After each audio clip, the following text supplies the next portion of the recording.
àwa ni aláfẹ́ wa, àwa ni aláfẹ́ o. Ó ṣe wá lóore pàtàkì ju kèfèrí lọ. Allahu ṣe wá lóore pàtàkì ju kèfèrí lọ. Allah ṣe wá lóore pàtàkì. Òṣùbà rẹ̀ rèé o. Àwa mọ Ọlọ́run lọ́kan, àwa ò mọ Ọlọ́run mẹ́ta lọ́kan. Àwa ni aláfẹ́ wa,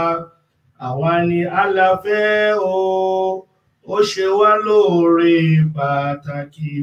ju kèfèrí lọ. Mósè mọ Ọlọ́run lọ́kan, Mósè ò mọ Ọlọ́run mẹ́ta lọ́kan. Àwa ni aláfẹ́ wa, àwa ni aláfẹ́ o. Ó ṣe wá lóore pàtàkì ju kèfèrí lọ. Jésù mọ Ọlọ́run lọ́kan, Jésù ò mọ Ọlọ́run mẹ́ta lọ́kan. Àwa ni aláfẹ́ wa, àwa ni aláfẹ́ o. Ó ṣe wá lóore pàtàkì ju kèfèrí lọ. Láfi ní ètò kálẹ̀jọ́ kan làwa ń ṣe Allah, kálẹ̀jọ́ kan làwa ń sọ Allah. Àwa kì í tako ẹ̀sìn, kálẹ̀jọ́ kan làwa ń ṣe Allah. Ká mọ Ọlọ́run lọ́kan bí Mósè ṣe sọ fún wa. Ká mọ Ọlọ́run lọ́kan bí Jésù ṣe sọ fún wa. Ká mọ Allah lọ́kan bí Muhammad ṣe sọ fáwa. Kájúpájú ẹsẹ̀ wa sí ẹ̀sìn Ìsìlámù. Ìwà ni ó kù wá kù, ìwà ni ó kù wá kù. Ohunkóhun tá lè dá ká fi gbẹ́sìn ìga. Ọpẹ́ tọ́ sí Ọlọ́run, àǹfọ̀pẹ́ f'Olúwa tó kà wá kẹ́rù ẹ̀ tó mọ̀nà. Èyí tọ́pẹ́ ọpẹ́ ni, tó kà wá kẹ́rù ẹ̀ tó mọ̀nà. Èyí tọ́pẹ́ ọpẹ́ ni. Láfi ní gbé Bíbélì rẹ, gbé Kùránì rẹ, òdodo ti dé. Sókà fún gbéyàwó Ìsìlámù, ẹ̀sìn tó mọ́ tónítóní. Gbé Bíbélì rẹ, gbé Kùránì rẹ, òdodo ti dé. Sókà fún gbéyàwó Ìsìlámù, ẹ̀sìn ọ̀kan ṣoṣo. A'udhu billahi samil alim minash shaitanir rajim. Bismillahir rahmanir rahim. Wa bihi nasta'in, wassalatu wassalamu ala sayyidina Muhammad wa ala alihi wa sahbihi wa man wala. Alhamdulillah bi ni'matihi tatmu salihat. Alhamdulillah alladhi lam yalid wa lam yulad wa lam yakul lahu kufuwan ahad. Alhamdulillah alladhi anzala ala abdil kitaba wa lam yaj'al lahu 'iwaja. قيما لينذر بأسا شديدا من لدنه ويبشر المؤمنين الذين يعملون الصالحات أن لهم أجرا حسنا ماكثين فيه أبدا وينذر الذين قالوا اتخذ الله ولدا ما لهم به من علم ولا لآبائهم كبرت كلمة تخرج من أفواههم إن يقولون إلا كذبا. أدوبة فون ولوبا، أدوبة فون ولوبا لك سي atọrẹ kí a ti gẹ fún Ànábì wa Muhammad sallallahu alaihi wasallam. Ọlọ́run bá tí a dúpẹ́ fún, ọba tí ó ṣì wá lọ́nà tó fi wá sí ojú ọ̀nà tààrà. Ọlọ́run bá àlékè ọlá tó mọ̀ọ́mọ̀ nínú ọlá nínú àánú ẹ̀ tó ṣe wá ní ẹlẹ́sìn tí ò ṣe wá ní ẹlẹ́sìn. A dúpẹ́ fún Ọlọ́run ọba náà. Atọrẹ kí a ti gẹ fún Ànábì wa Muhammad sallallahu alaihi wasallam. Ànábì tí Ọlọ́run fi ṣe òpin àwọn ànábì. Ànábì tó ṣe wípé lẹ́yìn ànábì mi ò ní dé mọ́. Ànábì tó ṣe wípé Ọlọ́run fún ní the final book and the last testament. Ànábì tó ṣe wípé tó bá di jọ́ gbẹ̀ndẹ̀ alkiyama òun ni ó tún wá ṣípẹ̀ fún wa. Ìkẹ́ Ọlọ́run àti Ọlọ́run kí ó máa bá ànábì náà àti àwọn ará ilé rẹ̀ àti àwọn sàhábà rẹ̀. Agbogbo àti àárín ní nípa òjíṣẹ́ Ọlọ́run bá náà títí ọjọ́ kan yawma la yanfa'u malun wala banun illa man ata Allah bi qalbin salim. Ọjọ́ tó ṣe wípé gbogbo ń tá bá ní ò ní wúlò, owó wa ò ní wúlò, làákàyè wa ò ní wúlò, ìmọ̀ wa ò ní wúlò, personality wa ò ní wúlò, gbogbo tó wù ká ní láyé ìkankan ò ní wúlò ńbẹ̀ illa man ata Allah bi qalbin salim. Àyàfi ẹni tí Ọlọ́run bá fún ní àyàfi ẹni tí Ọlọ́run bá ṣe ní mùsùlùmí, àbí ẹni tí Ọlọ́run bá fún ní ọkàn àlàáfíà. Àwa bí Ọlọ́run àìní má ṣe Islam wa mọ́, Ọlọ́run fi ṣàdánwò fún wa o. Gbogbo tí ó dé wá bá wa tá fi wá sọ pé Islam kì í ṣẹ̀sìn Ọlọ́run mọ́, ibòmíì ni ìmọ̀nà wà, Ọlọ́run fi ṣàdánwò fún wa. Wala hawla wala quwwata illa billah. Kí n tó wọnú ètò, mo kí ọ̀gá mi Sheikh Fadilatu Sheikh Al-Imam Kamaluddin Al-Mufti. Mo kí púpọ̀, Ọlọ́run kó má ṣe bá mi ṣe dáadáa fún yín, Ọlọ́run kó má ṣe bá mi lọ́rẹ̀ ẹ̀mí yín, Ọlọ́run kúrò ẹ̀mí yín o. Ìmáàmù ni yín, Ọlọ́run gbogbo tẹ́ fi máa darí àwọn èèyàn, Ọlọ́run gbà kúrò lọ́wọ́ yín láíláí. Wala hawla wala quwwata illa billah. Mo kí ọ̀gá mi Afọlábí Yusuf, wa alaikum salam wa rahmatullah. Mo kí ọ̀gá mi Fadilatul Ustaz Hussein Adekunle Progress. A kú dáwà náà àti ráyè sọ̀rọ̀, a padà sọ̀rọ̀ pẹ̀lú ògo Ọlọ́run. Ọlọ́run ní kúrò ẹ̀mí yín o. Látọ̀dọ̀ ọ̀gá wa lókè náà lọ́hùn, Fadilatul Sheikh Ustaz Muhammadu Jami' Alaba Adegunwa, Ọlọ́run kó má ṣe bá lọ́rẹ̀ ẹ̀mí wọn. Tó ìkárí gbogbo àwọn comparative students pátápátá, Ọlọ́run kó má ṣe lọ́rẹ̀ ẹ̀mí wọn. Ẹ rí pé ẹnìkan ò ní jáwádé, ẹnìkan ò ní jẹ́ omnipresent, Ọlọ́run nìkan ní jẹ́ bẹ́ẹ̀. Ṣùgbọ́n bàbá Sheikh Muhyiddin Ajani Bello wọ́n máa ń sọ̀rọ̀ kan, wọ́n ní jack of all trades, master of none. Ó fẹ́ sọ̀rọ̀ ààrẹ di general contractor, ìwọ ló lọ bí, ìwọ ló lọ bí, ìwọ ló lọ bí. At the end of the day, your work done will be equals to zero. Blood pressure rẹ yóò máa rise ní gbogbo ìgbà ni. Ṣùgbọ́n àwọn ibì kọ̀ọ̀kan àti ẹ pé máa ti àwọn ọmọ tó rò pé kéékèèké ni wọ́n, lójú tiẹ̀ ọmọ ńlá ni wọ́n. Kéékèèké ni wọ́n lójú tiẹ̀, ṣùgbọ́n wọ́n ń ṣọmọ kéékèèké. Ọlọ́run kó má ṣàbà pín lọ, èyí tẹ́ lọ ṣe lánàá, Ọlọ́run kó forí sí. Ọlọ́run kó má ṣe ní òpin dáwà. Wala hawla wala quwwata illa billah. Mo kí ọ̀gá mi tí wọ́n kọ́ wọlé ètò, ọ̀gá mi Akínọlá Kúrẹ́ngà Àwẹ̀dá, Ọlọ́run ṣàbà ṣe dáadáa fún wa. Alaikum salam wa rahmatullahi wa barakatuh. Mo kí ọ̀gá mi ní Sheikh Ibrahim Gani GIB, wa alaikum salam wa rahmatullahi wa barakatuh. Mo kí ọ̀gá mi nílùú Ọ̀fà,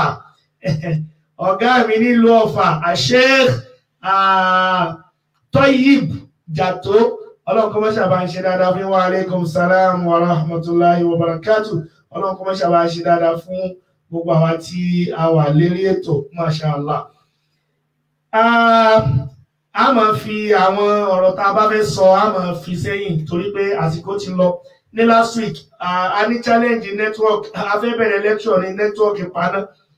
Lónìí náà a fẹ́ bẹ̀rẹ̀ lecture ní generator bá tún gbé ọwọ́ dé, à ń fà á títí tí ò ṣiṣẹ́. Ọlọ́run kẹ́kẹ́ dáa pé wà tí ó wáyé lálẹ́. Ibi a ti ń ṣe ìgbìyànjú bẹ́ẹ̀ náà múná dé, alhamdulillah. So ó túmọ̀ sí pé ìtọ́lọ́run ti lọ́wọ́ sí ni.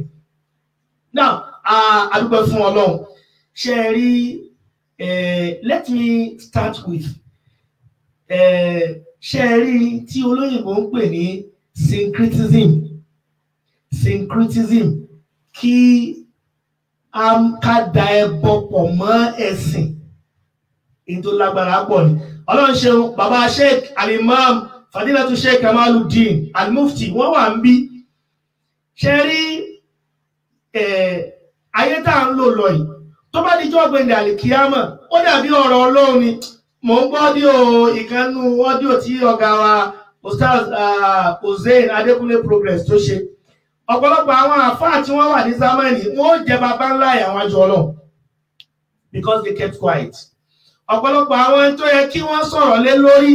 wọ́n wá gbẹ́nu dákẹ́ torí tí wọ́n jẹ. Wọ́n wá ń wo ohun tí wọ́n fẹ́ rí lọ́wọ́ ọmọnìyàn, wọn ò wo tó fẹ́ rí lọ́dọ̀ Ọlọ́run. Gbogbo ọ̀rọ̀ tó yẹ wọ́n sọ kí wọ́n sọ tí wọ́n kúrò ń bẹ̀, tí wọ́n bá gbọ́ bí wọ́n bá gbọ́ ó parí. Àmọ́ àwọn ti sọ tí wọ́n oníkálukú wá dákẹ́ ẹ má jẹ́ wọ́n sọ mí lẹ́nu ẹ má jẹ́ wọ́n sọ mí lẹ́nu tó bá díjọ́ pé àlìkíyámọ̀ wọ́n padà sọ kódà wọ́n sọ gbogbo ara kì í ṣẹnu nìkan. ó ní ẹ̀rí pé alukur'an ọlọ́run ti parí ọ̀rọ̀ sínú ẹ̀. ọlọ́run ní nínú suratul Kahf ní péèjì tó gbẹ̀yìn ọlọ́run ní ìrẹ́ Ànábì a'udhu billahi minash shaitonir rajim ọlọ́run ní kul hal yunabbi'ukum bil akhsarina a'mala alladhina dhalla sa'yuhum fil hayati dunya wa hum yahsabuna annahum yuhsinuna sun'a. ọlọ́run ní ìrẹ́ Ànábì jẹ́ sọ fún ọ àwọn èèyàn kan akhsarina a'mala àwọn tó yẹ pé iṣẹ́ wọn ti dànù àti kúṣẹ́ wọn dànù bí èlùbọ́ iṣẹ́ wọn ò nítumọ̀.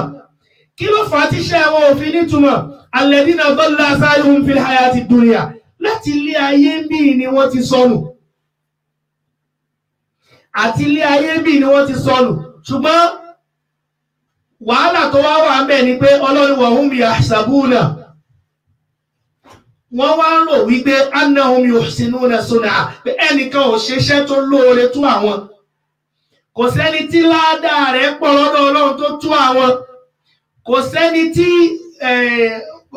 àbí báwo ni kò sẹ́ni tí iṣẹ́ eré rẹ̀ tó pọ̀ wọ́n á máa wá wò pé iṣẹ́ eré àwọn pọ̀ ṣùgbọ́n wọ́n yóò gbẹ̀lẹ̀ àríkíámọ̀ yóò wá ó máa dàbí Ghana must go tí wọ́n display ẹni tí tàbá débi tí wọ́n display Ghana must go sí yóò dàbí pé nǹkan wà mẹ́rin àmọ́ tàbá tẹ̀ báyìí yóò ṣe pàfẹ́ bẹ́ẹ̀ náà ni ọ̀rọ̀ wọn ṣe rí tó bá dijọ́ gbẹ̀lẹ̀ àríkíámọ̀. kí n tó lọ bí wá sí náà ní ìjẹta àbí jẹrin àbí bóyá jarun dé mo kàn wá lórí kí n tó wá padà wá rí kíní ẹ̀ náà lórí WhatsApp group Risalatul Haq ṣàdédé ni mo rí o torí èmi tí bá ti rí àwọn oníṣẹ̀ṣe yẹn èmi a máa fẹ́ gbọ́rọ̀ wọn ètò sì máa ń jẹ́ kí n fẹ́ gbọ́rọ̀ wọn ni pé a nonsense and element of senses èyí ó rí àwọn ọ̀rọ̀ míì tẹ́ pé ó bá làákà ẹ̀ mu èyí ó rí àwọn ọ̀rọ̀ míì tí ò bá làákà ẹ̀ mu àwọn ètò bá làákà ẹ̀ mu yẹn èyí ó kíìpù ẹ̀ àwọn ètò ò bá làákà ẹ̀ mu yẹn èyí ó kíìpù ẹ̀ èyí ó máa wá fi ètò ò bá làákà ẹ̀ yẹn mu bàbá dé orí mímbàrí ibi tá a ti ń ṣe wáàsí fáwọn èèyàn àbẹ́bí tá a bá débi àkójọ ibi tá a ti ń ṣe wáàsí fáwọn èèyàn àwọn amújáde ẹ ṣeun Sheikh Hussein Adekunle Progress ọlọ́wọ́ àlùsọ ẹlẹ́sàn olórí àwọn amú wá pé àwọn èèyàn kan yakuluna kada wa kada wọ́n sọ báyìí àmọ́ èsì rẹ̀ rèé nítorí ẹlòmíì tó bá gbá mú yóò rò pọ̀rọ̀ ni ṣùgbọ́n rárá o tí wọ́n sọ yìí kì í ṣọ̀rọ̀ lọ́dọ̀ tí wọ́n ó dàbí ọ̀rọ̀ ni àmọ́ kì í ṣọ̀rọ̀.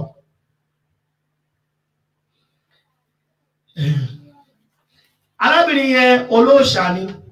bọ̀tí tó wá fọ́nì ni wípé ó dàbí àwọn chọ́ọ̀chì kan tí wọ́n bá ń kọrin ẹ máa wọn Christian ni wọ́n gba Jésù gẹ́gẹ́ bí Olúwa àtolùgbàlà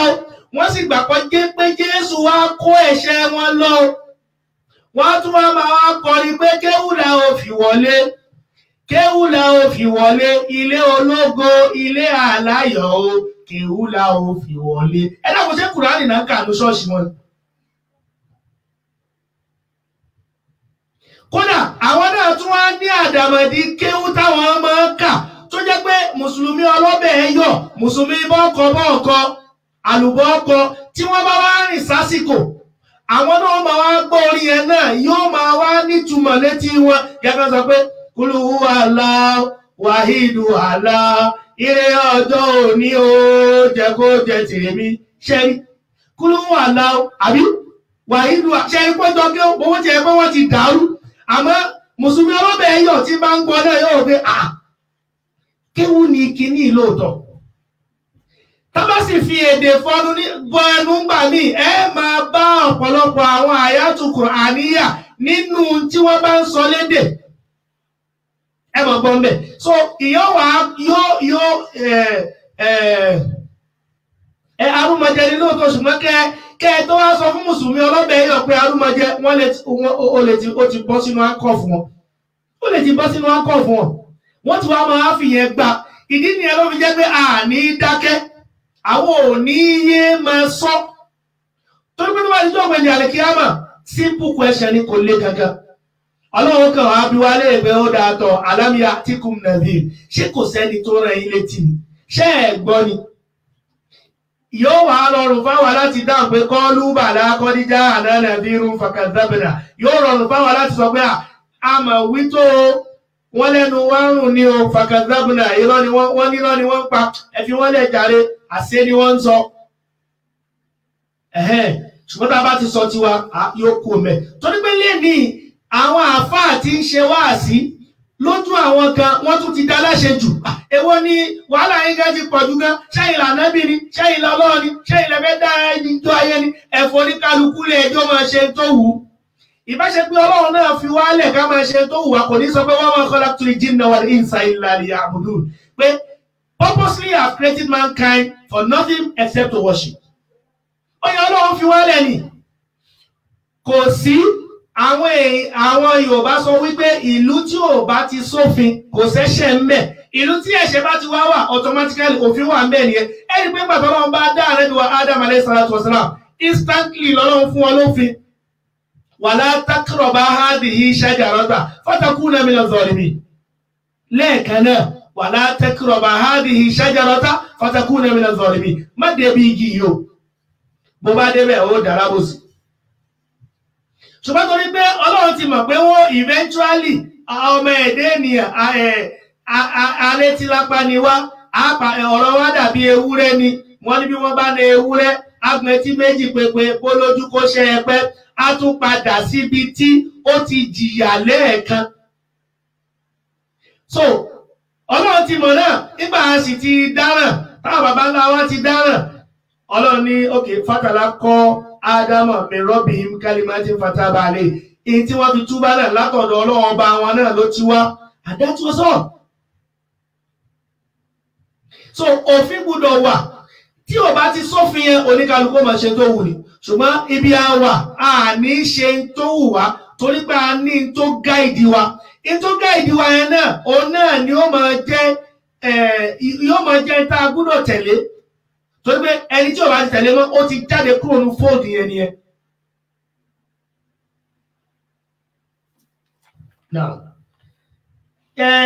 Arábìnrin náà olóòṣà ni ẹ wò ọ̀rọ̀ pọ̀ ń bí kíní gan ọlọ́run kó jẹ́ ká lè rí sọ ọlọ́run kó dẹ̀ jẹ́ kí á lè rí gbọ́yé. Ó ní olórìṣà lòun ṣùgbọ́n eventually ilé mùsùlùmí ni wọ́n bí òun sí bàbá àwọn mùsùlùmí ìyá àwọn mùsùlùmí kódà òun lọ ilé kéwú òun sì sọ́ọ̀kì alukur'an. Ẹ wo ibi tí wàhálà ẹ̀wọ̀n ni ló fi jẹ́ pé àwọn láyé ibi tá a láyé dà lónìí gbogbo àwọn ọ̀pọ̀lọpọ̀ àwọn àfáà tí wọ́n ń kọ́ ọmọ ní kéwú ààrẹ wàlímà ni wọ́n ń sá sáré kẹ́kọ́ ọmọ lẹ́sìn ààrẹ owó tẹ̀yìn orí lẹ́yìn ń sá láyé èmi ò ní bá wọn mọ́mọ́ lọ́bẹ̀ ń tèmi ibi tó jẹ́ pé tẹ́ ti mọ̀ pé tó bá ti tó àsìkò wàlímà eré wàlímà èyí sọ pé wàlímà ò dà o ṣùgbọ́n fà tó jẹ́ pé eré wàlímà ní ń sá tí ò sáré kókó ọmọ lẹ́sìn ẹ̀yin náà ó ti mọ̀ bẹ́ẹ̀ bá fọmọ síbẹ̀ ẹ̀ ti mọ̀. So ṣé ọ̀rọ̀ yẹn dàbí ọ̀rọ̀ ẹlòmíì tó bá ṣàṣe tẹ́bá wá ń di bọ́ǹkì àṣẹ tó sọ àwọn èèyàn máa sọ pé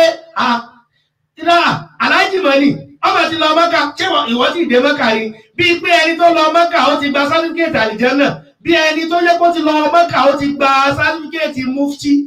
pé gbogbo ó lè máa ṣe fàtiwá tó bá wù. Ara àwọn àdánwò tá a kàn lé nínú yẹn pé kódà òun parí alukuran ẹni tó pa in fact the first professor in Arabic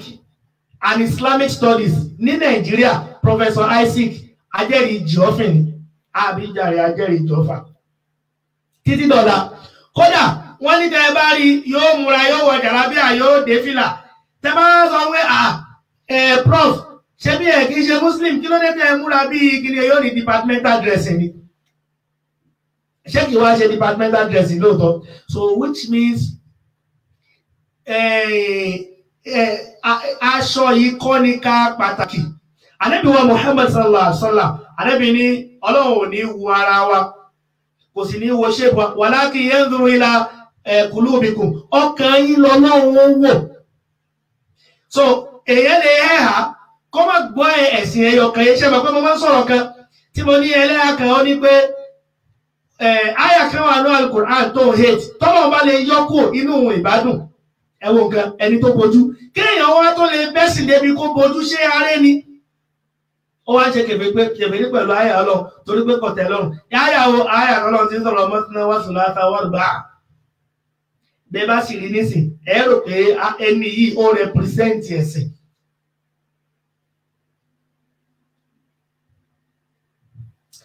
So ó ní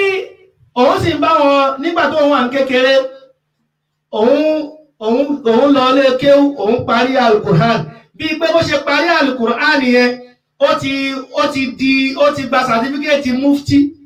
Kùránì tó lóun parí ní gbogbo ìgbà tó bá ṣe rí bàbá àwa tá a máa ń rìn jáde lóríṣiríṣi la máa ń rí bẹ́ẹ̀ bá lọ bí wòlímọ̀ míì bọ́bá bá ti ka bí àṣà bàbá àwọn ọmọ ní kéwú muflihuna bọ́bá ti ka the first page ulaika ala hudan min rabbihim wa ulaika humul muflihuna ẹ ṣí ẹni kọ́ mọ̀ kà lọ ẹ ṣí sẹ́yìn ẹni kọ́ kódà ó lè jẹ́ pé oṣù kan sígbà tí wọ́n ṣe wòlímọ̀ ni wọ́n sáré máa kọ́ wọn níbẹ̀ yẹn kí wọ́n há sórí àìmọye májílísù bẹ́ẹ̀ àìmọye mọ́dúrẹ́sà bẹ́ẹ̀ tó yẹ pé tó tí wàlímọ̀ wọn bá ti kú bí oṣù kan ni wọ́n ti máa sáré máa kọ́ àwọn ọmọ tí wọ́n fẹ́ ṣe wàlímọ̀ fún tí wọ́n máa kọ́ wọn kí wọ́n máa há sórí torí pé ọ̀tọ̀ ní interest táwọn ń protect. Ànábì wa Muhammad sallallahu alayhi wa sallam Ànábì ní khayrukum man ta'allama al-Qur'an wa 'allama Ànábì ní ẹni tó dáa jù ní òun náà lẹni tó kọ́ Qur'an tó sì tún fi ń kọ́yàn tó mọ al-Qur'an tó fi ń kọ́yàn. Ẹlẹ́ẹ̀kejì Ànábì ní man yuridullahu bihi khayran yufaqihuhu fid-din. Ànábì ní ẹni tọ́lọ́run bá fẹ́ dáadáa fún yóò jẹ́sìn òye àṣẹ tẹ́sìn bá yé èèyàn àṣọ olórí oríire ni kódà kéèyàn má ní nǹkan kan ṣùgbọ́n tọ́lọ́run bá ní kẹ́sìn òye èèyàn Ọlọ́run ti parí oore fẹ́ nìyẹn. Now, only after that,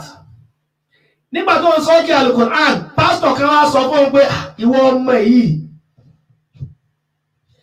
inú omi ló ti wá. Ó ní pastor yẹn ló wọ́n sọ fún un pé inú omi lòun ti wá. Ẹ jẹ́ n kọ́kọ́ yanjú ọ̀rọ̀ pastor yẹn náà kí n tó tẹ̀síwájú. Adití tó dákú. Akọ́lọ̀ ló wá lọ́wọ́ fọ̀fọ̀ jí ẹgbọ́n adití dákú akọ́lọ̀ ló lọ́wọ́ fọ̀fọ̀ jí wọ́n ní afọ́jú wá lọ́wọ́ gbẹ́sàárè ẹ dákun àwọn mẹ́tẹ̀ẹ̀ta kí ìyàtọ̀ wọn.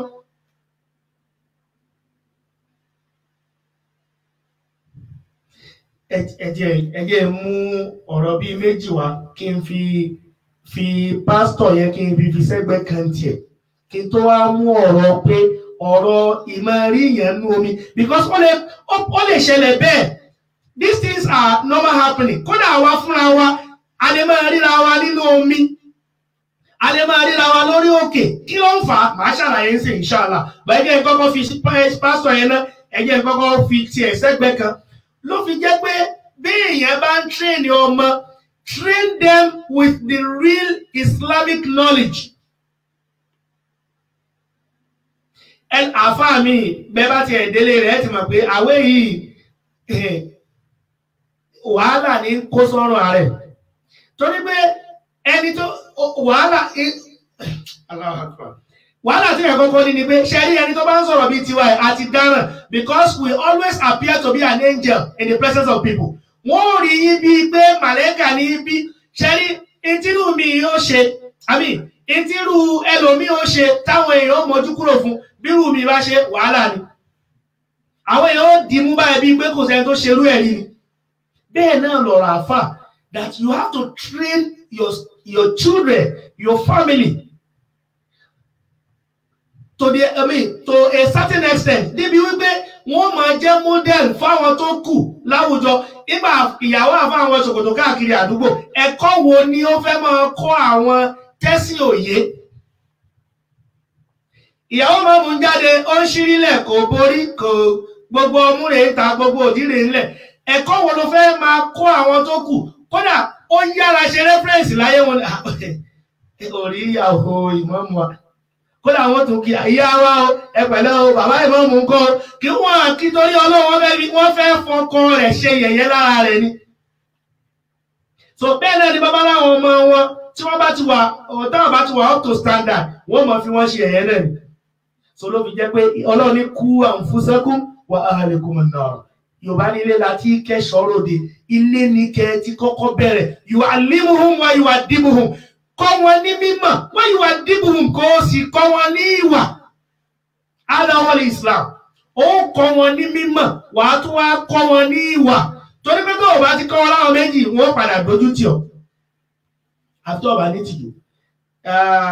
Ẹ jẹ́ lọ sí Deuteronomy chapter 13.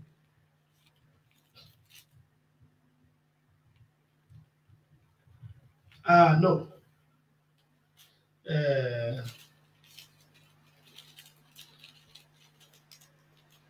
Deuteronomy. Ìbànújẹ́ ti fò lọ pátápátá. Ìbànújẹ́ ti fò lọ yányán. Nítorí àwa gbẹ́kẹ̀wá lé ọ Allah. Allah ti sọ wá dọ̀tun. Allahu Akbar. Now, Deuteronomy chapter 13, verse 1. Bí wòlíì kan bá hù láàrin rẹ, tàbí alálà kan, tó sì fi àmì tàbí iṣẹ́ ìyanu ńlá hàn, tí àmì náà tàbí iṣẹ́ ìyanu náà sì tí ó sọ fún ọ, tí ó bá ṣẹ, wípé ẹ jẹ́ kí á tẹ̀lé Ọlọ́run mìíràn lẹ́yìn tí ìwọ kò mọ̀ rí, kí a sì máa sìn wọ́n. Ìwọ kò gbọdọ̀ fetí sí ọ̀rọ̀ wòlíì náà tàbí alálàá náà nítorí Olúwa Ọlọ́run yín ń dá yín wò ni láti mọ bí ẹ̀yin bá fi gbogbo àyà yín àti gbogbo ọkàn yín fẹ́ Olúwa Ọlọ́run yín. Ìkànnù. Ẹlẹ́ẹ̀kejì ní Jeremiah 14:14 Bíbélì ni àwọn wòlíì wọ́n sọ àsọtẹ́lẹ̀ èké nípa mi. Èmi kò rọ́wọ́ èmi ò sì sọ̀rọ̀ fún ọ láti sọ ìran èké àfọ̀ṣẹ olúgbòhùn gbòtúgbòtú àti ohun ẹ̀tàn inú wọn ni wọ́n fi ń sọ àsọtẹ́lẹ̀. Ọmọ tá a bí sílé mùsùlùmí tó lóun sọ kí Al-Qur'ani tí pásítọ̀ wa rí pé òun náà tún wá sọ fúnra rẹ̀ ó ní nígbà tó wà ní kékeré òun máa ń ríra òun nínú omi. Òun máa ń ríra òun nínú omi ṣe rí bí èèyàn bá ń kẹ́kọ̀ọ́ Islam òun ni mo ṣe máa ń sọ wípé Islam kì í ṣe ẹ̀sìn tó wà restricted to the four corners of the mosque pé mo ti ń kírun òun nìkan ọ̀nà pọ̀ ẹ̀kọ́ pọ̀ nínú Islam ló fi jẹ́ pé ọ̀rọ̀ kọjá pé lẹ́yìn tí ìmáàmù kírun tán kó máa ṣàdúrà káwọn èèyàn máa fi 10 naira fi 5 naira alẹ̀ ìtì bẹ́ẹ̀nú ẹ̀sìn wa ó pọ̀. Islam is a knowledge-based religion. Kò dàbí Christianity. Bó bá dọ̀la tí ẹ bá sọ pé nínú ìjọ mi àwọn èèyàn gbọ́dọ̀ máa wọṣọ wá ìrèrò. Tí bá sọ pé nínú ìjọ mi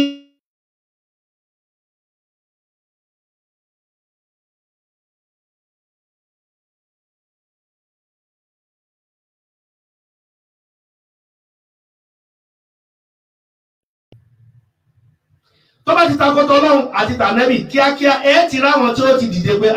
ọ̀rọ̀ yìí ó ti yàtọ̀ sí tọ́lọ́run àti tànẹ́bì sallallahu alaihi wasallam ó ti yàtọ̀. Now nínú Islam téèyàn bá ń ríra rẹ̀ nínú omi kí ni ìdájọ́ rẹ̀? Lọ́dọ̀ àwọn afọ́ onírúkíá lọ́dọ̀ àwọn àfáà tí wọ́n mọ̀ nípa ahlamul jinn wa shayatin àgbáyé èṣù àtàwọn àlìjẹ̀nú wọ́n ní nǹkan méjì ni. Tí èèyàn bá fẹ́ mọ̀ bóyá àlìjẹ̀nú wà lára èèyàn àwọn nǹkan kan wà tí èèyàn ó mọ̀ rí àbí tó wáyé wípé spẹ́ẹ̀lì wà lára èèyàn àwọn nǹkan kan wà tí èèyàn ó mọ̀ rí. Àwọ̀làn téèyàn bá rí èèyàn nínú omi téèyàn bá ń bá èèyàn nínú igbó kìjìkìjì tí a bá ń rí èèyàn nínú òkè lórí òkè tí a bá ń bá ara èèyàn bóyá láàrin àwọn èèyàn tó pọ̀ ọkàn ilé bára rẹ láàrin àwọn èèyàn tó pọ̀ wọ́n á rọ̀gbà yí ọká gbogbo àwọn sáyẹ̀nsì àbí kí ẹranko abìjà ó máa léèyàn bẹ́ẹ̀ ṣe ń lé ọ ní ọ̀ní ń lé ọ àwọn ẹranko abìjà wọ́n ní gbogbo àwọn sáyẹ̀nsì yìí ó ṣó wípé àlìjànú ń bẹ lára èèyàn ẹ̀tọ́ wa ní òun ríra àwọn nínú omi ọwọ́ kà á sí nǹkan gidi náà ó wá fi kún ní tóun bá wá lọ sí etí òkun each time tóun bá wá lọ sí etí òkun gbogbo tóun bá ti sọ ń bẹ̀ pátá gbogbo ẹ̀ ni ó ṣe èèyàn ṣe máa da àdúrà pọ̀ mẹ́sìn nǹkan méjì tó yàtọ̀ lọ síra wọn ni tó bá ṣe wípé ibi gbígbà àdúrà lèyàn fi máa ń mẹ́ẹ̀sì ni kò yẹ kí kírísítẹ́nì ó dá nǹkan kan ṣe kò yẹ kí àwọn ẹlẹ́bọ kí wọ́n dá nǹkan kan ṣe rí mo ti lọ ṣe wá sí lọ́fà nígbà kan ọ̀rẹ́ mi tọ́yí ìjà tó yóò rántí nígbà náà very long time ago oníbèrè kan wá bí mi níbèrè nígbà tí mo parí wá sí náà tán is a Christian apologist òun kàn ó fẹ́ sọ̀rọ̀ ó fẹ́ sọ bíi pé kó fẹ́ fi rọ́bìṣì gbogbo tí mo ti ń bá bọ̀ látàárọ̀ ó wá ní it's not a question but it's an advice ó ní advice òun fẹ́ fún mi ní wípé kí n jẹ́ kó ní kálukú máa ṣe tó bá wù ú pé tó bá ti jọ́ wẹ̀ndẹ̀ àlèkìyámà ọlọ́run ṣẹ̀ṣẹ̀ máa wá ṣàlàyé bó ní kálukú ṣe rí fún ó wá ń kó tàbí ní pé yúbà àfàábùdù mọ̀mọ́ tààlẹ́ nítorí kálukú bá ti kúlé lórí lọ́lọ́wọ́ bó gbé dìde lórí tó bá ti jọ́ wẹ̀ndẹ̀ àlèkìyámà mo wá ní ó dáa jẹ́ ká máa wùlẹ̀ ṣe comparative mọ́ ká fi comparative fúnlẹ̀ pé we are only causing nothing but confusion mo ní ó dáa mo fẹ́ béèrè ìbéèrè kan ìbéèrè tí mo fẹ́ béèrè yẹn òun náà ni tó bá ti dáhùn èmi ò ní máa fi comparative lẹ́ẹ̀mí ní ṣe mọ́ tó bá ti rí ìbéèrè mi dáhùn àmọ́ tí ò bá ti rí dáhùn à ń tẹ̀síwájú mo ti máa ń sọ̀rọ̀ yìí náà dáadáa mo kàn tún fẹ́ mú wá láti bọ́ tírẹ̀sì tí mo ń sọ̀rọ̀ mo ní ẹnìkan wà ó ń wá ọmọ jẹ́ pé ní Christian àwọn pásítọ̀ wọn bá bẹ lọ́wọ́ títí ọlọ́run ṣe àmì sí ẹnìkan wá sọ fún pé wo ìwákùwà lóbìnrin wá nǹkan tó nǹkan bẹ̀ ó ṣe já lọ sí ọ̀dọ̀ àwọn àfáà ọlọ́run náà lè gbàdúrà látara wọn ṣe àmọ̀ pé tí nǹkan bá ti dé ọlọ́run mọ́ àdánwò tí ó gba ẹ̀sìn lọ́wọ́ wa ọlọ́run mọ́ gbé bá wa já lọ sọ́dọ̀ àwọn àfáà àwọn náà ń bá yẹn ń bẹ lọ́hùn àdúrà wọn sì ń gbà wọ́n bá lọ sọ́dọ̀ àwọn àfáà wọ́n gbàdúrà títí wọ́n ṣàdúrà títí wọ́n rí tí wọ́n fẹ́ ẹnìkan wá ní wà wọ́n mọ̀ ní Ọ̀ṣun a máa fún èèyàn lọ́mọ ẹ̀yin ò ṣe jẹ́ àti ẹ̀tra ìdí Ọ̀ṣun mo wá ní coincidentally ó wá lọ lọ́dún yẹn ó wá lọ dí Ọ̀ṣun coincidentally ó wá lóyún coincidentally ó wá bímọ náà mo wá ń bi léèrè pé ta ló fún lọ́mọ ó kọ́kọ́ dúró lọ ó ní ní tó ṣẹlẹ̀ ni pé Ọlọ́run ló fún lọ́mọ how do you explain to him or to her how do you explain to her pé Ọlọ́run ló fún lọ́mọ mo ní tó ti bẹ́ẹ̀ ìdí nìyẹn tá a fi ní dákẹ́ wá sí a máa ṣe lọ ni títí dijọ́ tí Ọlọ́run bá ní kẹ́mi wọ́n bọ́ tẹ́mi wá bá tún wá bọ́ àwọn kan ó tún gbé ìgbà tí ustaz wa Abdulateef Adébọ̀wálé nígbà tí wọ́n kú níjọ́ kìíní àná ẹwọ́n àwọn competitors tó dìde lẹ́yìn wọn Ahmadidat ni Ọlọ́run ti mú sọ́dọ̀ ẹwọ́n àwọn competitors tó dìde lẹ́yìn ẹ̀ bẹ́ẹ̀ náà ni bí gbogbo wa yìí náà bá lọ tán àwọn Ọlọ́run tún gbá wọn míì dìde tí wọ́n bàbá ṣẹlẹ̀ lọ tí òfin ní dúró so kìíní kan ọ̀tọ̀ ní ọ̀rọ̀ àdúà so tó yẹ ká àdúà ni kò yẹ ká àdúà àwọn yẹn gbà rárá kò yẹ kó gbà dẹ́ kò yẹ kí free thinker náà ó tún ráyé ṣe ẹni tó kalẹ̀ sọ wípé kò sí ti ń jọ́ náà yóò sì sọ fún yín pé ìwọ ń sọ wípé Ọlọ́run ló ṣe gbogbo nǹkan pé ó yẹ tí ẹ bá ṣàdúrà sọ́lọ́run Ọlọ́run yóò gbọ́ ó dá òun ò ṣàdúrà sẹ́nì kankan and look at the luxury life I'm living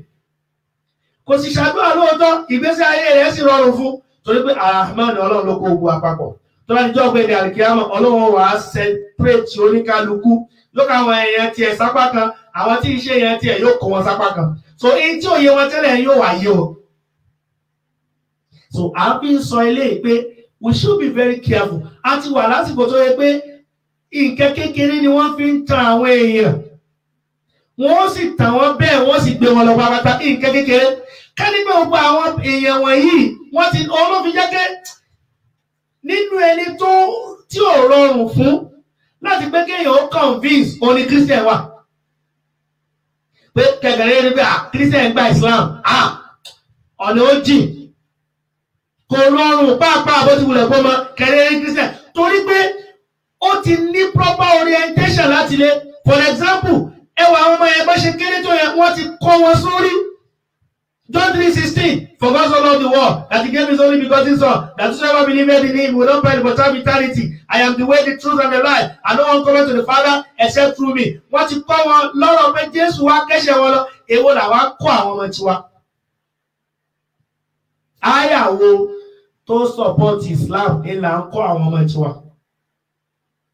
Ètì ibi tí wàá láwà. Now, lẹ́yìn pé ó ní nígbà tó ń notice wípé ó máa ń lọ sétí Ọ̀ṣun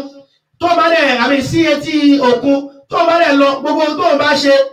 yóò gbà. Òkun wá ti sáré pé wọ́n jẹ́ òun kúkú lọ mú nígbà tí yóò tiẹ̀ tún wá dà pé ó ní ọkọ òun pé elder ni nínú chọ́ọ̀chì nígbà tó fi fẹ́. So ìtumọ̀ ẹni pé ó ti kúrò ní Islam pátápátá bó ti wulẹ̀ kó mọ. So ọkọ rẹ̀ elder nínú church ó wá ní pé láti gbà yẹn o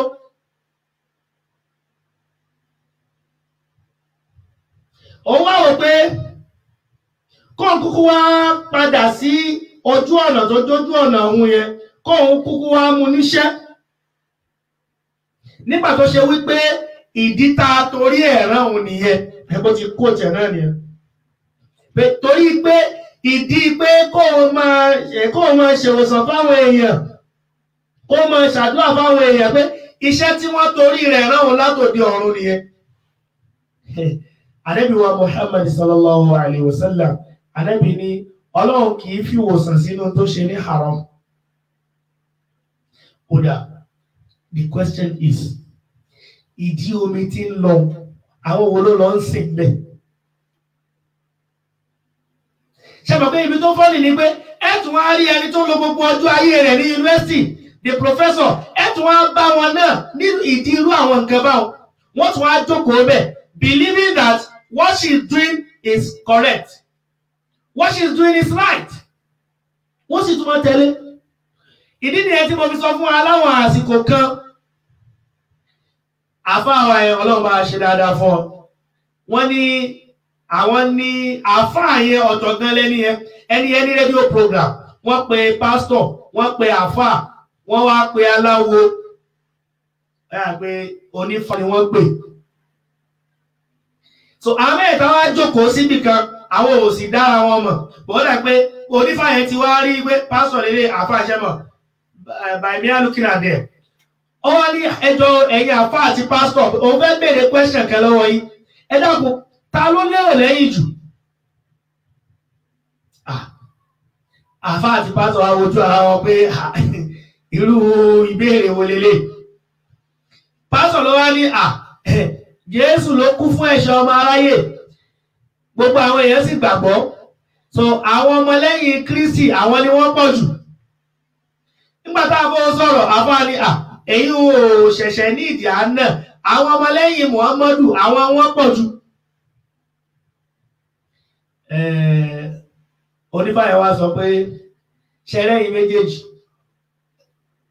ẹ̀kàn àṣìlẹ̀ ń sọ.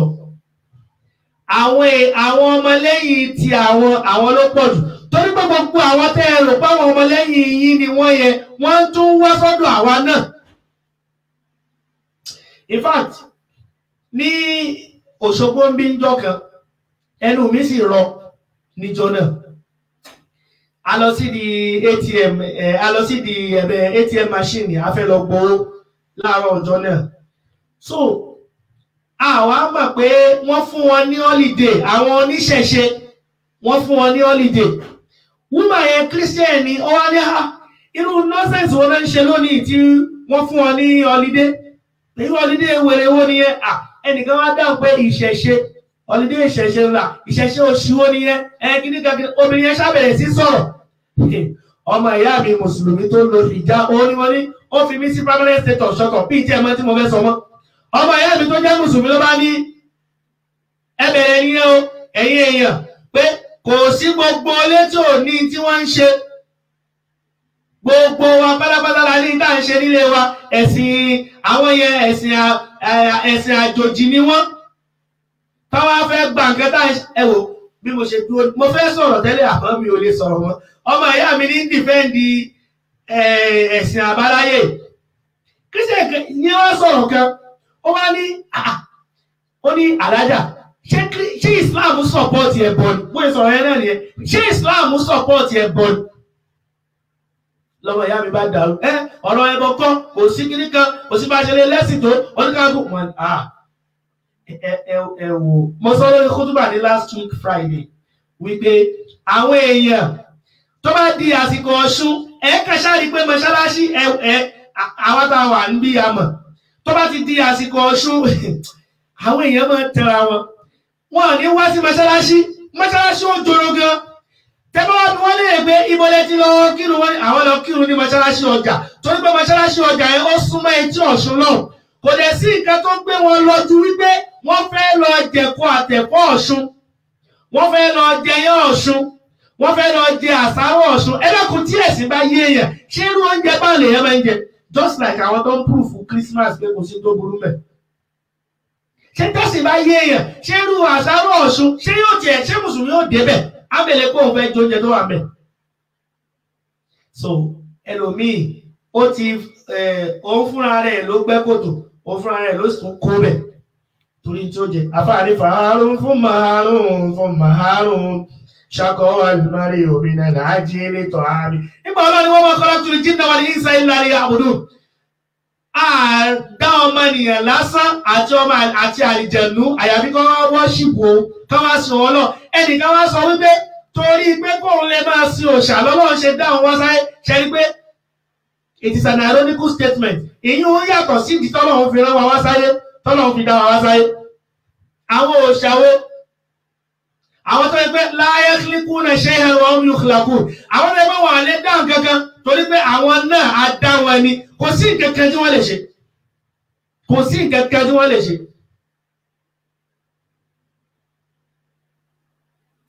ó tún wá sọ ṣáájú ó tún fi kún nínú àwọn ọ̀rọ̀ tó sọ ó ní gbogbo olùṣòwò tó bá bá olókun dòwò pọ̀ yóò máa jèrè ní gbogbo ẹni tí bá lọ sí ṣọ́ọ̀ṣì gbogbo àwọn tí ń lọ sí ṣọ́ọ̀ṣì àwọn náà wá sétí òkun wá ṣàdúrà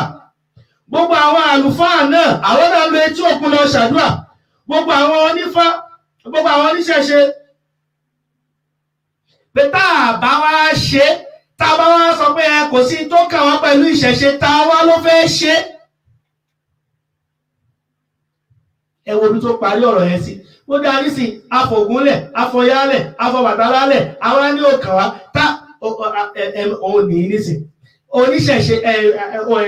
olókun ó ní torí pé àwọn èèyàn mọ bókun ti lágbára tó àwọn àáfàá wọn wá sídìí òkun wọn wá ṣàdúrà mẹ́ẹ̀ kádùá àwọn lè gbà ṣé ìdí òkun á jẹ́ di Zamzam kò yé mi ní o torí pé tí ó bá yé yẹn wá béèrè lọ́wọ́ ní fasalu ahla zikri in kuntum la ta'lamun ẹ béèrè lọ́wọ́ àwọn tó yé tí ó bá yé ṣé ìdí òkun á jẹ́ di Zamzam táàbà àti lọ ń ṣàdúrà kódà ẹlòmí ò lọ́jọ́ méje ẹlòmí ò lọ 14 days ẹlòmí ò lọ 21 days kádùá rẹ lè gbà ẹ ti gbàgbé àyà ud'uni astajib lakum ṣé ẹ ti gbàgbé ni ìbọ̀lẹ̀ fi àyà yẹn sí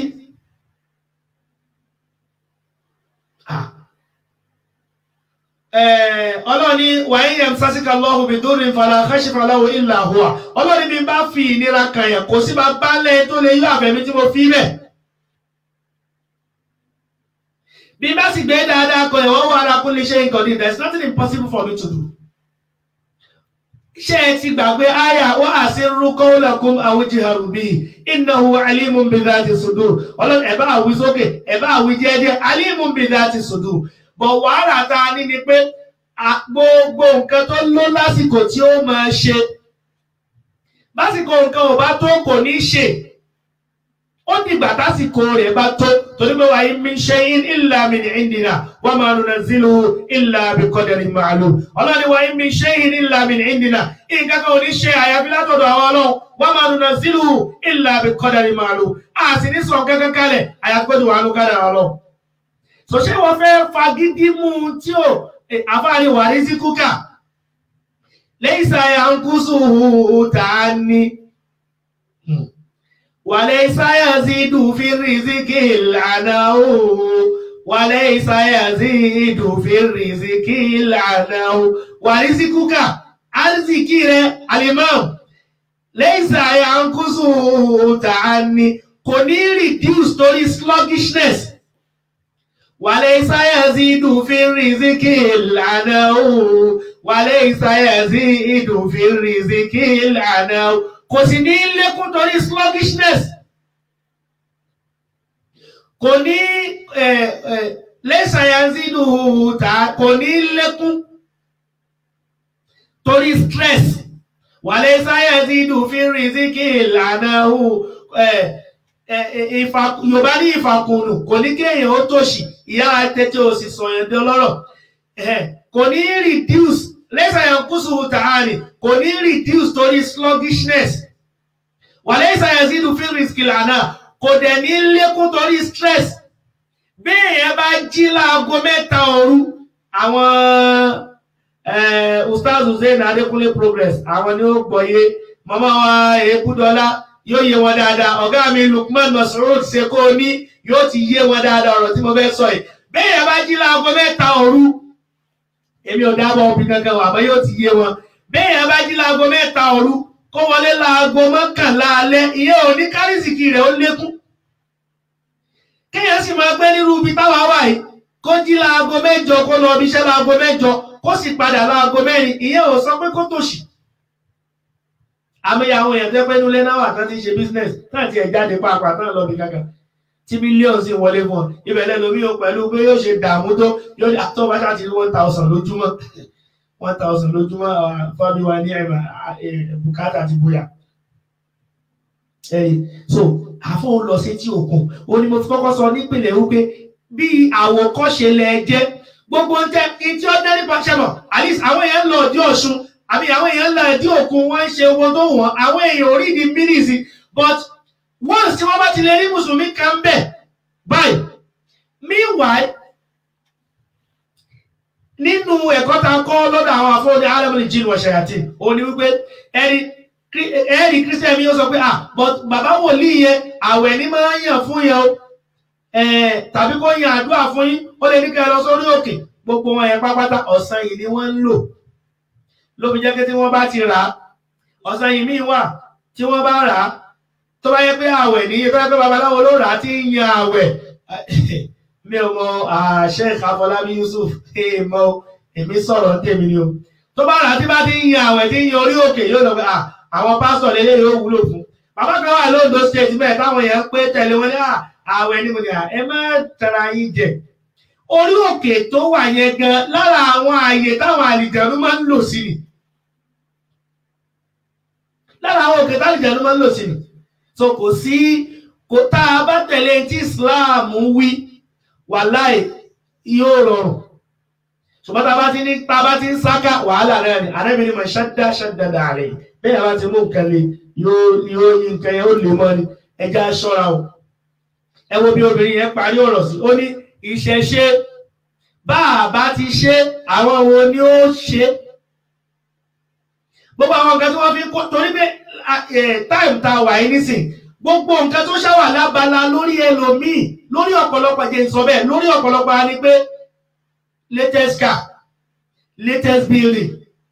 a fẹ́ kọ́lé a fẹ́ ra mọ́tò a fẹ́ bá òjò pé àwa náà fẹ́ máa fò káàkiri ìyẹn ló bá wa ń sìn so tí wọ́n bá ti ń sọ fún wa pé when you do this you arrive at this ẹ̀ẹ́rì tọ́pọ̀lọpọ̀ tí wọ́n máa múra pé they want to be among they don't want to be left behind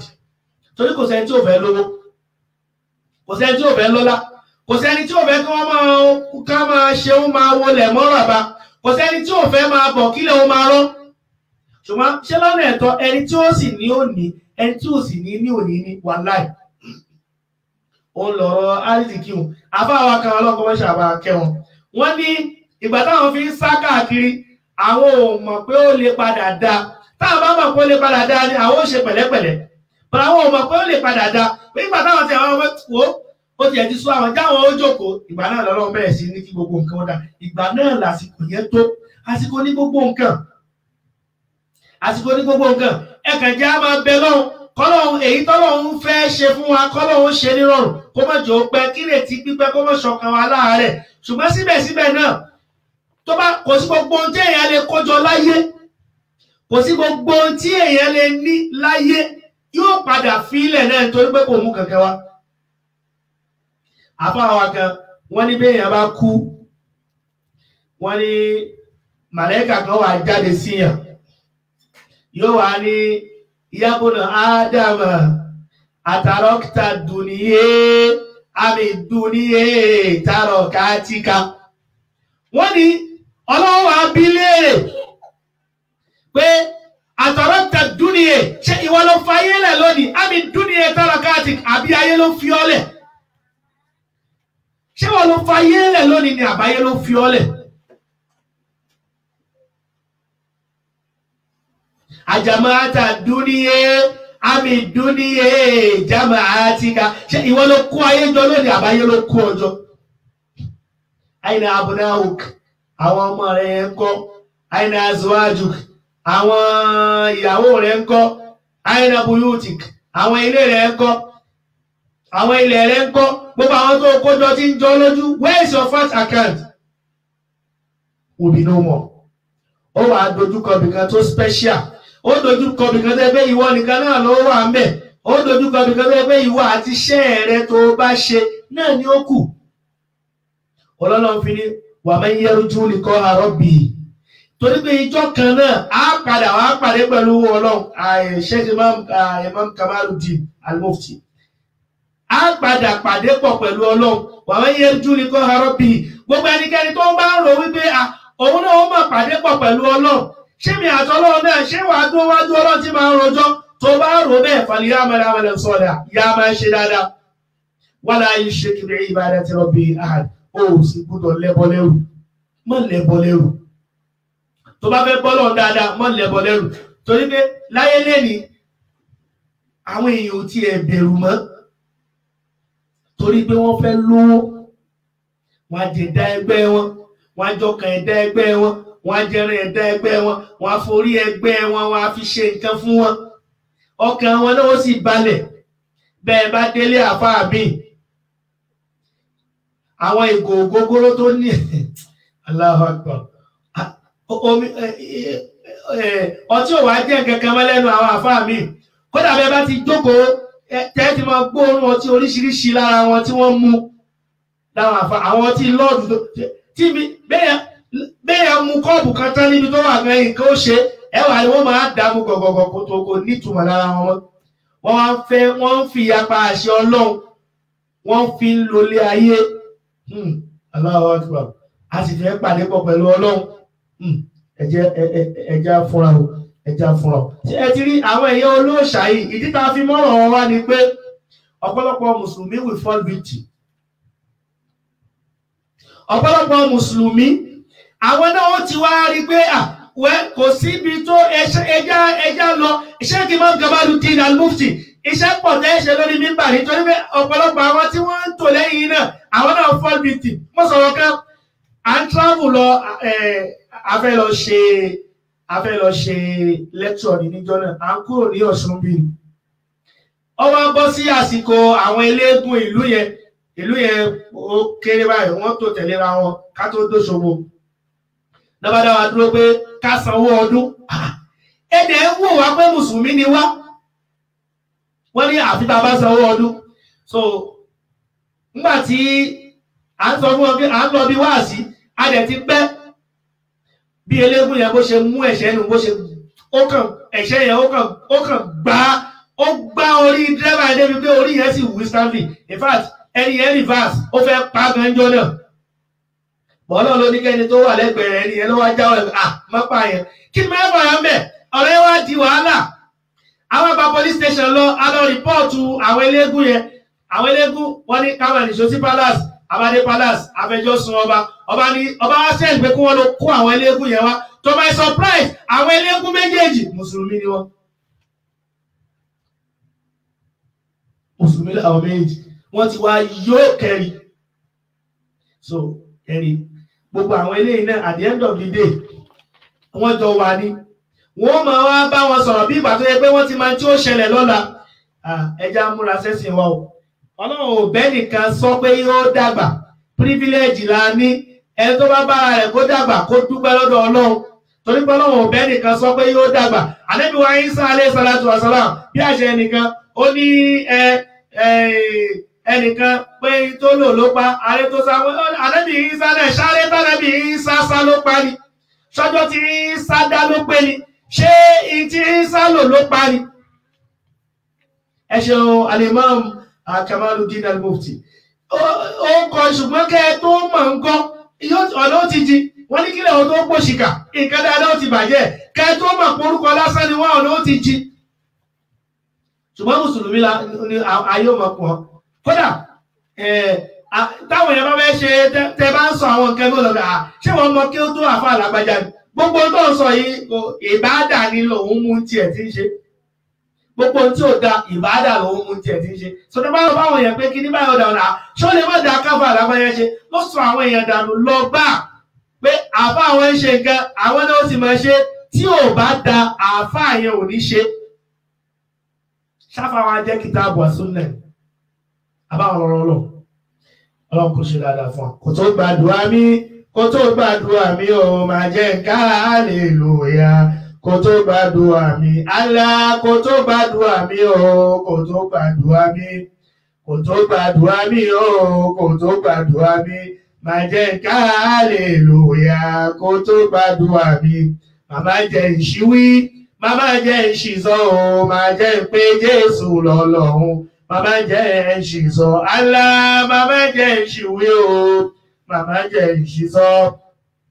màmá jẹ́ ìṣìwí o màmá jẹ́ ìṣìṣọ́ máa jẹ́ pé Jésù lọ́lọ́run màmá jẹ́ ìṣìwí wọ́n má ti ìṣìwí wọ́n má ti ìṣìṣọ́ o àwọn tó ń pé Jésù lọ́lọ́run wọ́n má ti ìṣìṣọ́ Allah wọ́n má ti ìṣìwí o wọ́n má ti ìṣìṣọ́ wọ́n má ti ìṣìwí o wọ́n má ti ìṣìṣọ́ àwọn tó ń pé Jésù lọ́lọ́run wọ́n má ti ìṣìṣọ́. Pẹ̀lú ògbọ́n náà á tún tẹ̀síwájú nípa the dilemma of the faithful Christian phase 5 ó yẹ ká mú lónìí bọ̀ ìfẹ́ mú méjèèjì papọ̀ torí ọ̀rọ̀ tìyá olóòṣà yìí gbogbo wa ibi tá a ti ń ṣe wá àṣẹ ẹja tó padà bẹ̀ òòṣà ọlọ́run ọba àrámà wa ń bẹ̀ o ọlọ́run ọba ìtàwọn Christian ṣe lénìí tí wọ́n fi bọ́wọ́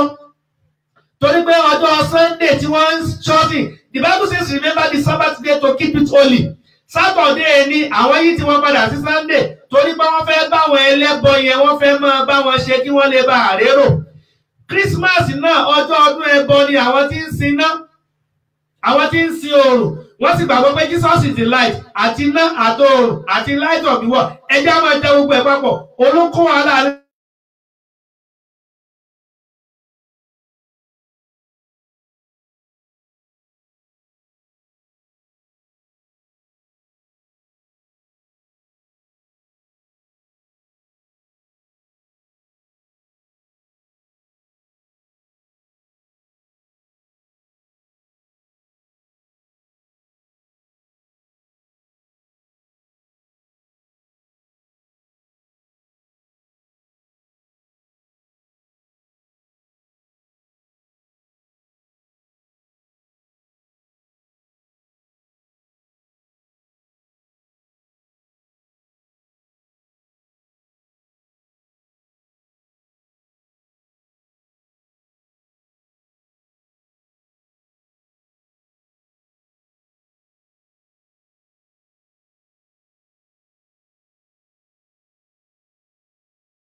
nẹ́tíwọ́ọ̀kì náà ó ṣe bákan àwọn ṣe dáadáa fún mo kí màmá wa Fọlábí Yusuf ẹ̀kọ́ àtàrọ̀ mo kí ọ̀gá mi Lukman Masoro ṣe kó ní akú wá sí àná ọlọ́wọ́ bàbá àlekọ́lá yóò sẹ́yìn lẹ́sàn mo kí màmá wa Ebúdọ́lá Gíwá Alájà Ṣọ́nálá ọlọ́run kọ́ ṣàbà sẹ́yìn lẹ́sàn olóore mo kí ọ̀gá wa Fadilatu Sheikh Ridwanullahi Abọlọ́rẹ́ Ibrahim ọlọ́run kọ́ ṣàbà sẹ́yìn lẹ́sàn olóore wala hawla wala quwwata illa billah mo kí ọ̀gá wa Ismail Adé Aziz wa alaikum salam wa rahmatullahi wa barakatuh àmín mo kí bàbá wa Fadilatu Sheikh Al-Imam Kamaluddin Al-Mufti ọlọ́run kọ́ ṣàbà sẹ́yìn lẹ́sàn olóore ẹ kú àtàárọ̀ ẹ tún dúró ti àwọn ọmọ yín pé ẹ máa wí ká lè máa kọ̀rẹ́tì níbi tó bá yẹ ẹ ṣeun jazakumullahu khairan ọlọ́run àdó tí mo kí bàbá Fọlọ́runṣọ́ Abdul Aziz Bello ọlọ́run kọ́ ṣàbà àdó tí mo kí ọ̀gá mi Ustaz Hussein Adekunle Progress mo kí màmá wa àmì Odútọ́lá Adéọlá ọlọ́kọ́ mọ́ṣàbà ṣe dáadáa fún ọlọ́lá haúlá wala quwwata illa abẹ́rẹ́ ọmọ wa lè kíọ́lá ọlọ́run kọ́ máa ń ṣe ọ̀sẹ̀ yìí kọ́ máa ń ṣe lópin fún wa ká ṣe ọ̀pọ̀lọpọ̀ ẹ̀ láyé ọlọ́lá haúlá wala quwwata illa billah Kérésìmesì kò sẹ́rí fún ọdún àgbélẹ̀rọ kò lẹ́sẹ̀ ńlẹ̀ happy new year ọdún ẹbọ ni ká má jí sọ́ọ̀fìn ká má tọ̀ sí mùsùlùmí káàkiri ra wa Ànábì Muhammad ló sọ fún wa man tashabbaha bi qawmin fahuwa minhum mùsùlùmí tó ń ṣàfarawé kírísìlámù ẹ lọ fúnra kírísìlámù ẹ lọ fúnra ẹ̀tún pálẹ̀mọ́ Kérésìmesì ọdún mẹ́ta ṣóhun lọ́dún wa Iléyá ìtùnú pẹ̀lú Jímọ̀ mùsùlùmí káàkiri ra wa kí ló fẹ́ sọ lọ́jọ́jọ́ yẹn kí ló fẹ́ sọ tí wọ́n bá bí ẹ́ kí lẹ̀sìn rẹ bó bá ṣọ̀ṣàkálá bó bá ṣòṣogolo èwo ni ṣàkálà ṣokolo happy new year ọdún ẹbọ ni ká má jí sọ́ọ̀bẹ̀ ká má tọ̀ sí mùsùlùmí káàkiri ra wa. mo kí ọ̀gá wa Sheikh Abdul Lateef ọmọ kúkú nílùú Abẹ́òkúta nílùú Ìjẹ̀bú Òde kí ló dé àbí ọmọ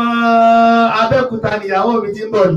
mo kí ọ̀gá wa Sheikh Abdul Lateef ọmọ kúkú wa alaikum salam wa rahmatullahi wa barakatuh ahlan Sheikh ọlọ́run kọ́ mẹ́ṣà bá ṣe dáadáa fún the CEO ABK Consultancy Limited ẹ̀ka àbọ̀ sáàrin àwọn ọmọ yín ọlọ́run kọ́ mẹ́ṣà bá ṣe dáadáa ọlọ́run kọ́ mẹ́ṣà bá dóòtì wala hawla wala quwwata illa billah Olúwa jẹ́ ó dára ọlọ́run jẹ́ ó rọrùn Olúwa jẹ́ ó dára ọlọ́run jẹ́ ó rọrùn ṣètò lé ayé wà ní rọrùn Olúwa jẹ́ ó dára àmín Olúwa jẹ́ ó dára ọlọ́run jẹ́ ó rọrùn Olúwa jẹ́ ó dára ọlọ́run jẹ́ ó rọrùn ṣètò lé ayé wà ní rọrùn Olúwa jẹ́ ó dára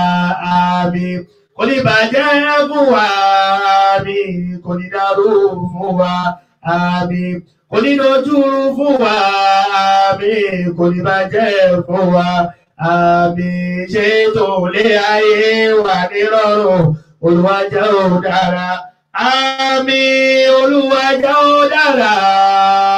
ọlọ́run jẹ́ ó rọrùn Olúwa jẹ́ ó dára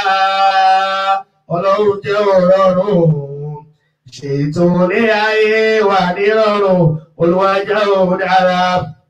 اللهم لا تدع لنا ذنبا الا غفرته ولا هما الا فرجته ولا دينا الا قضيته ولا حجة من حوائج الدنيا والاخره الا قضيتها يا ارحم الراحمين. ربنا اتنا في الدنيا حسنه وفي الاخره حسنه وقنا عذاب النار وصلى الله على سيدنا محمد وعلى اله واصحابه الاخيار وسلم تسليما كثيرا. اللهم نحن عبادك وابن عبادك وابن عمتك ناصية بيدك ماض فيها حكمك عدل فيها قضاءك نسألك الله بكل اسم هو لك سميت به نفسك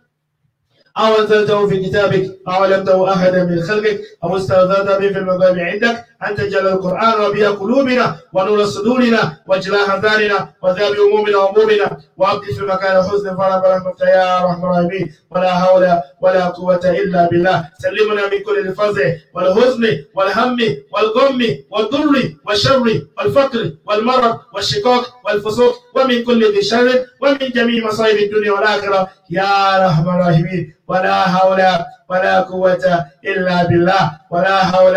ولا قوة إلا بالله ولا حول ولا قوة إلا. Mo kí bàbá wa Sheikh Abdulrahuf Abdulgani láti ìlú Amẹ́ríkà lọ́hùn ọlọ́run ṣàṣe dáadáa fún yín. Inú mi dùn lálẹ́ mo rí alájà wa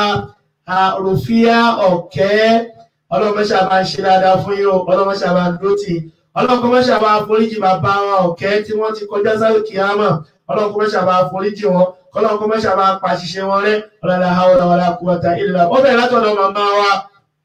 Mrs. Ọ̀kẹ́ tó kárí gbogbo ẹ̀yin tó kù lọ́mọ ọlọ́run ṣàdúró tì yín o ọlọ́run kó mọ̀ fi kú tó ya ọ́ pa yín o kó mọ̀ járùn ó gbé yín dé kó mọ̀ jósì ó dá yín lágara ọ̀làlà hawla wala quwwata illa billah ọ̀làlà hawla wala quwwata. Mo kí bàbá wa Fadilatu Sheikh Al-Ustadh Al-Imam Al-Mudarris bàbá wa Sheikh Abdulrasheed Dandawi ọlọ́run ṣàjárí pẹ́ o bàbá ọlọ́run ṣàjárí pẹ́ o ọlọ́run ṣàjárí pẹ́ o ìmọ̀ yóò kò ní jọba o ọlọ́run hawla wala quwwata illa billah. Ìtí ẹ fi ń wu ọmọ aráyé ọlọ́run ní pa kúrò lára yín o ọlọ́run kó má ṣàbà rọ̀ fún àyín jù báyìí lọ ọlọ́run hawla wala quwwata illa billah. Mo kí ọ̀gá mi Abdulaziz Bọ́lájí Dubai Praise ọlọ́run kó má ṣàbà ṣe dáadáa fún ọlọ́run kó má ṣàbà dúró tì í bàálù yìí ò ní já o ní gbogbo ìgbà tẹ́ bá fẹ́ tẹ̀síwájú ọlọ́run ní jó já ọlọ́run hawla wala quwwata illa. Mo kí Princess Adéṣẹwà okùn adé Star Lady ká ẹ fẹ́ lo formula dodge escaping strategy Star Lady mo kí yín o ọlọ́run ìràwọ̀ yín ọlọ́run ní jó wọ mi o ọlọ́run ní jó wọ mi o. Ayé tí ń pọ̀ yín nísìnyí àìní mọ́ pọ̀ yín mọ́ fi ṣàdánwò fún yín o mọ́ fi ṣàdánwò fún yín o mọ́ fi ṣàdánwò fún yín o ọ̀làlà hawla wala quwwata illa billah. Ìjọ gbogbo ìgbà tẹ́ bá wa nílé ọlọ́run jẹ́ bá wa pẹ̀lú salam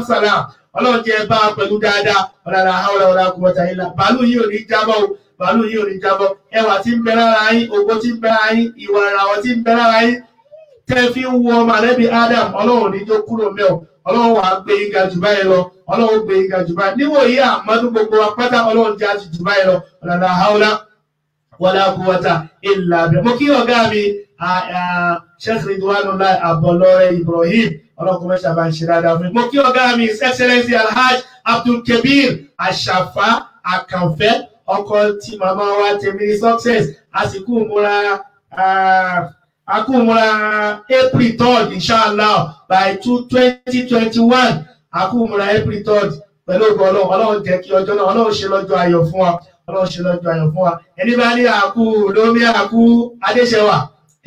ẹ̀yin olórí àwákà ìyá yín lónìí Princess Adéṣẹwà ẹni bá ní àkú lómi àkú kì í ṣe pé lẹ́tà tó kàn ló pè sí àtàtì òmíràn wá ìdálọ̀ dáńsá. Ẹni bá ní àkú lómi àkú kì í ṣe pé lẹ́tà tó kàn ló pè sí àtàtì òmíràn wá ìdálọ̀ dáńsá. Ẹni bá ní àkú lómi àkú kì í ṣe pé lẹ́tà tó kàn ló pè sí àtàtì òmíràn wá ìdálọ̀ dáńsá. Àṣàsí oníran wá ìdálọ̀ tán, àṣàsí oníran mi ìdálọ̀ tán, àṣàsí oníran yìí ìdálọ̀ tán. Mo fi bẹ́ẹ̀ náà, mo fi kí màmá wa Alhaja wa Wakila Ashiru Alolabo ní ìlú Amẹ́ríkà lọ́hùn, ìmọ́lẹ̀ ọlọ́run mọ́kúrú ẹ̀mí ìyá náà, ọlọ́run mọ́kúrú ẹ̀mí ìyá náà, mọ́kúrú ẹ̀mí ìyá náà, la hawla wala quwwata illa billah. Mọ́ṣàbá lọ́rẹ̀ bí wọn látàrí dáadáa. Princess Adéṣẹwà àti fẹ́ mọ́ lọ pẹ̀lú ògo Ọlọ́run nígbà tí ó bá fi dìwò yọ ọ̀sẹ̀ tí ń bọ̀ á tún máa pàdé pẹ̀lú ògo Ọlọ́run.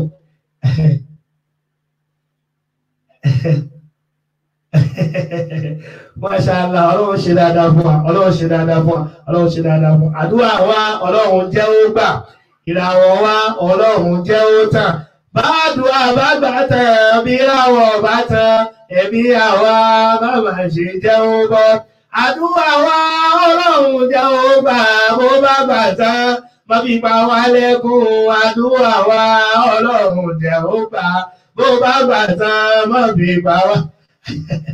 bàbá wa ẹkú dọ́là ìlóhùn àwọn princess adéṣẹwà àwọn náà lóhùn àwọn náà mo rí kọ́ dáadáa kan tó bẹ̀rẹ̀ báyìí àwọn èèyàn ti ń láìkì wọ́n ti ń ṣí àwọn ti rà àwọn olóhùn àwọn ohun tí wọ́n dẹ́rù báyìí làwọn ní torí pé òun wà sí kì í fààyàn mọ́ra bí kì í ṣe ní ìgbà ṣe pé a kan lo sùúrù tọ́lọ́ wa ní wọ́n tó rí ìlàsẹ̀ bí ilé ọbí kábílẹ̀ hikmati wal mau'izatil hasanati wajadilhum billati hiya ahsanu èyí olótún ká wa lọ́wọ́ kò díẹ̀ màmá wa a retired but not tired nurse ọlọ́run kọ́ ṣàbà dúró tì yín o ẹ kú tọ́jú bàbá wa Ṣódọ́lá ọlọ́run kò ní yà yín méjèèjì o kò ní yà yín méjèèjì ọjọ́ ọ̀kan ẹ̀yẹ yín ọlọ́run ní fẹ́ yín méjèèjì pamọ́ la hawla wala quwwata illa billah ọlọ́run ikú tó yà wọ́n kò ní mú yín lọ alájà Ṣódọ́lá àrùn òní wọlé gbé yìí dé òṣì òní dáyé lágara ikú tó yà wọ́n kò ní mú yín lọ àrùn òní wọlé gbé yìí dé òṣì òní dáyé lágara. Irú tí mo sọ yìí tẹ bá ní kí Princess Adéṣẹwà ọkùnrin adé kí wọ́n sọ ẹ mọ̀ pé tí bá kọ́ ní álbọ́ọ̀mù kò sẹ́ni tí ó rà pàápàá ṣùgbọ́n tí Princess Adéṣẹwà ọkùnrin adé bá kọ́